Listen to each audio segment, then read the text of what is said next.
Cowboys in a second, but first, Raiders, Packers in... We'll get to Zeke and the Cowboys in a second, but first, Raiders, Packers in Winnipeg. Keelan Doss makes the adjustment, and it's a nice toe tap for the reception. Nice back shoulder fade here. Typically, when the DB has the better position, the quarterback, the only way he can throw it the back of his number. Wide receiver makes the nice adjustment up in Canada. They had a problem with this field yesterday. NFL, y'all need to, come on. Yeah, ground school made a nice adjustment right there. Yes. Ravens, Eagles, fresh out of retirement, Josh McCown shows he can still drop dimes last fall. That's why they gave him that guaranteed money, man. Oh, yeah. Oh, yeah. Josh McCown, with 2.5 guaranteed, could earn up to over $5 million. Been there a week already throwing touchdown passes in the game. I mean, it's impressive. I'm not even looking at him right here, but I can tell you he's got a nice haircut.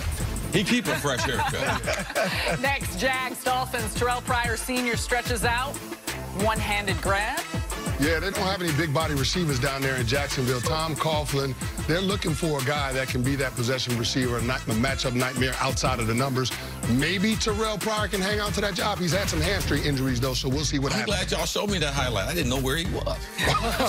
Lastly, Bengals, Giants. You ain't right. Damien Willis, right. Great catch despite the pass interference from Janoris Jenkins. Oh, no. We don't want pass interference because they don't give you credit for the catch on that one. As a wide receiver, you got to get real selfish. Well, you don't have to. You're a wide receiver. You wake up selfish. Wow. Got to have that catch there. At least you'll admit it. The coach always talking about, oh, don't worry, you got pass interference. No, that don't count for my stats. That's on the team stats. All right, on to the Cowboys, who have made the latest move in negotiations with Ezekiel Elliott. Dallas has reportedly made an offer to Zeke that would make him the second highest running back behind Todd Gurley. Broussard, what do you think? Should Zeke take this deal? No, he should not. Because, look, Jerry Jones is willing to play the game of chicken and go into the regular season. I believe he is, the first or second game of the regular season, and see how we're looking. I think Zeke should be ready to play that game too. I don't think the Cowboys are going to lower this offer. So let's say they start the first two games without him, and they struggle, they look bad, or even if they win and they got no rushing game.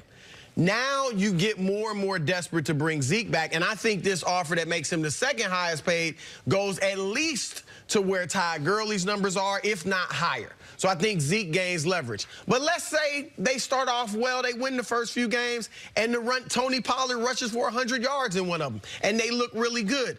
I still don't think Dallas lowers the offer, because they still understand even if Pollard looks good, he's not an every down back like Zeke is. He averaged fewer than 6 yards a carry last year at Memphis in college. So he's going to wear down if you have to play him too much. So I think they would still, at the very least, make this offer to Zeke, keep it on the table, and he could take this. So I don't think he has anything to lose by waiting a bit. And I think he has everything to gain if it works out in his favor. Yeah, Chris, I'm right there with you. I don't think Ezekiel Elliott should accept this offer. When I heard it, that they're putting something on the table to make him one of the top 2 highest paid, well, the only reason they phrase it like that is because he's not going to be the highest paid. But I said this before, and I'll say it again. I don't believe Ezekiel Elliott is coming back to work until he is the highest paid running back in the National Football League. Last year, the Rams took care of Todd Gurley 2 years before they had to. They gave him a contract extension, made him the highest paid player at the position, $14 million per. I think Ezekiel Elliott is looking at that as the benchmark that he's got to clear, because when you're in the conversation for the best at your position, it's usually the next guy up to get paid the most. So, I mean, I'm looking at this for Ezekiel Elliott. He's got to hold strong in his position and understand once we start playing meaningful games, leverage will start to shift to him. I don't like how this situation has unfolded, because it's created a little bit of a soap opera around a team that has championship aspirations.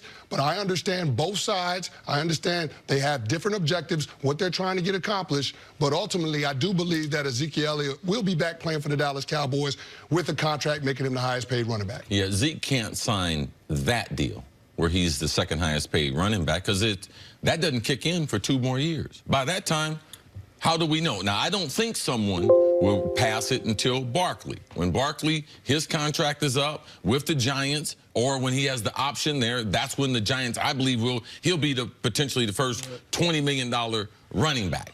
All right, he's got 3 more years after having a sensational rookie season. And the reason why, because the present day value. You can't sign and be the second highest paid when Gurley, because L. Bell was a free agent. If L. Bell had went over Todd Gurley as a free agent and reset the market, compared to Todd Gurley was never a free agent. He never even had the chance to hit the market, and he's the highest paid. So Zeke, he has to reset the market. He's got to do it for his running backs, for all the running backs. Because when you are playing the league, you are expecting. When I was playing the league, I was expecting Jerry Rice to be the highest paid. And when he wasn't, I was expecting him to go in to get his contract because it affects everyone else in the league. So I know a lot of guys don't think about it that way, but when you are the guy, you have, just like Aaron Rodgers, he had to. Russell Wilson, he had to, because it makes it better for everyone else in the league. Zeke should reset the market, and I believe he's going to have to play this season to be able to do that. I don't believe that Jerry is going to succumb to his demands, especially before the season starts. Zeke is the best player on the Cowboys. The dilemma is they don't want to pay him until next year, which I can understand.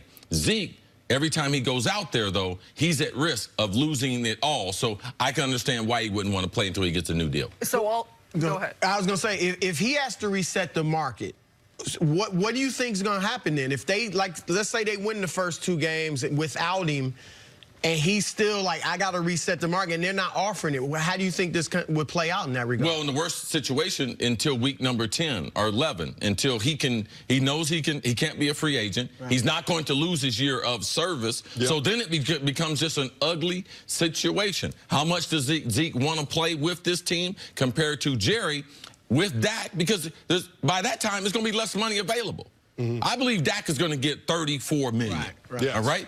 He had the Carson Wentz 32 number in there and going to put some inflation on that. So it's an ugly situation that's going to get uglier once we start the season. Yeah, if Zeke doesn't hold firm in his stance, then he does have to come back. I think it's before week 10 or the contract will ultimately toll, and the Cowboys will still control his rights for 2 seasons after 2019. So if they don't get something worked out in a contract extension, I mean, he's going to have to eventually come back. But my thing is this. When you start talking about the running back position, you realize it's such a short shelf life, and you don't have a long period of time to have maximum leverage. To me, this is the perfect storm for Zeke. He led the league 2 of the first 3 years he's been in rushing. In 2 of the first 3 years he's been in the league. So right now, he's got maximum leverage. He's one of the premier running backs that the league has. So I can understand why he's doing it, because he understands his importance to that team.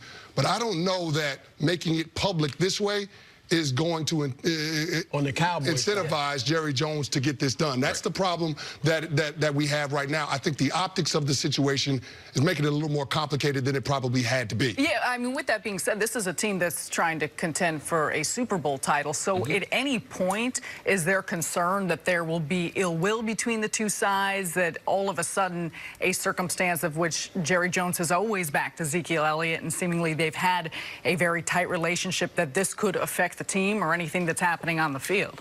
I mean, it's always a possibility, but I do think once he gets paid, even if it's not, see, I think the Todd Gurley contract, at least in front offices, is working against Zeke and the other running backs. There's no doubt. Right? Because first of all, they didn't have to give it to him that early. Like you said, he wasn't about to hold out or anything. They just, out of the kindness of their hearts, gave him this great deal. And now for the next 4 years, it's looking like, I mean, he looks like damaged goods. David Johnson, same thing. Yes. That contract is working against the other running back. So I don't know that I mean, they're obviously going to keep increasing over time, but I don't think anyone right now is willing to reset the market. Like Le'Veon Bell didn't get as good a contract as he's got. It wasn't what he was expecting and hoping for. And he didn't get as many people to get in the bidding. The Colts didn't get involved like he thought. So the Jets were able to get him at a good price. To me, the leverage with Zeke, it does start once the season. But if there's a compromise, if I'm Zeke and I can't reset the market, I realize that Jerry is maybe not going to go there, I go for the guarantees, man. I go for the Kirk Cousins, man. Give me more in the guarantees. I'm a running back. It's the most fragile position. So if Zeke can go with the guarantees, I'm willing to take less, a yearly average. If I can get my guarantees way up, I think that's the ultimate compromise to be able to get Zeke to come play football, even if he can't reach that Todd Gurley number, because securing that if he goes out there over the next 2 years, then you don't have to worry about injury. I think that's the way you get especially a running back, to be able to sign on a deal that's less than market value. No, that's the only way it would ultimately end up getting done. But here's the thing. At the end of the deal, whenever Zeke signs a contract, it's probably going to be a bad deal. But Jerry Jones is signing it with the hopes of his team being able to compete for a championship the next 2 to 3 seasons. That's why you're doing the deal. I mean, the Rams knew when they gave Todd Gurley that contract last year that at the end of that deal, 6 years down the road, it was probably going to be a bad deal. They understood that, but they also recognized we have a championship window because we have a quarterback that's still on a rookie deal. While we can keep all of these players together, we're going to try to go for it. I believe the Dallas Cowboys are in a similar situation. I just think the two organizations are handling it differently. Yeah, 3 weeks ago, I saw Jerry Jones and Emmitt Smith having cocktails together at the Hall of Fame. So I think that relationship is all right. I think if Zeke, if he does what he's supposed to do, you bring a championship to Big D, he's going to be riding with Jerry, man, the rest of his life. Jerry going to take care of him just the way he does the rest of his, the guys that they're in Dallas. All right, sounds good. Coming up, should the Giants bench Eli for Daniel Jones? That's next on First Things First. A haymaker, Hey, right? Man.